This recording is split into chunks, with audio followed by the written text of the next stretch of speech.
Doctor Sheethalan, നിങ്ങളോട് ഞാൻ O പിയിൽ ഇരിക്കാനല്ലേ പറഞ്ഞേ? അവിടെ വരുന്ന പേഷ്യൻസിന് ECG സ്കാനിങ് ഒക്കെ പറഞ്ഞു കൊടുക്കാനും പറഞ്ഞു. നിങ്ങൾക്ക് എന്താ ഇതൊന്നും മനസ്സിലാവാത്ത? ഞാൻ ഇവിടുത്തെ കാര്യം മാനേജ് ചെയ്തോളാം. എന്നാ ഈ ഹോസ്പിറ്റലിന്റെ മൊത്തം കാര്യം നീ തന്നെ മാനേജ് ചെയ്തോ. എന്താ വിളിച്ചേ? നീന്നോ?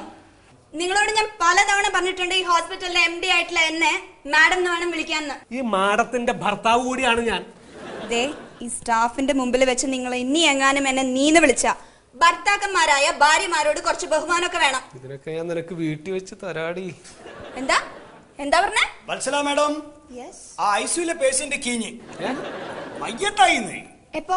5 മിനിറ്റ് മുമ്പ്. എന്നിട്ട് താനാ വിവരം ബന്ധുക്കളോട് പറഞ്ഞോ? ആര്, ഞമ്മളോ? ഞമ്മളിത് അത്ര കണ്ടതാ മേഡോ. ഞമ്മള് 2 ദിവസത്തേക്ക് ഓനെ വെന്റിലേറ്ററിലേക്ക് കയറ്റി.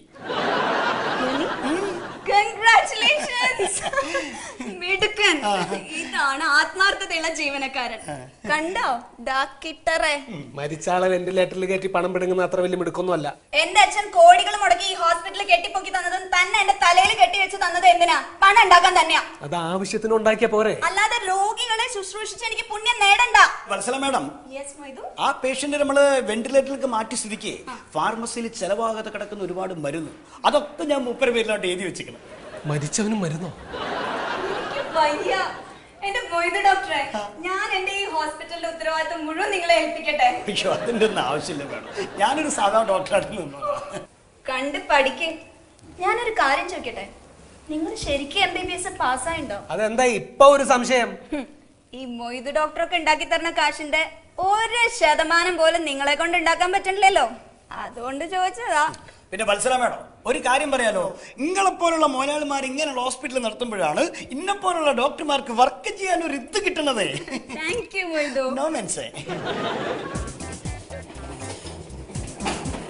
ഡോക്ടർ വേഗം ബൈക്കിൽ ടിപ്പർ ഇടിച്ചതാ. ഒരുപാട് ചോര പോയി. മരിച്ചു എന്നാ തോന്നുന്നേ. മരിച്ചു നിങ്ങളാണ് തീരുമാനിക്കില്ല. നിങ്ങളാണ് ഡോക്ടർമാരോ? പിന്നെ നമ്മൾ ഇതിനെ കുപ്പായിട്ട് നിൽക്കണം ഇവിടെ. നമ്മൾ നോക്കൂ, എന്നിട്ട് തീരുമാനിക്കൂ കേട്ടോ.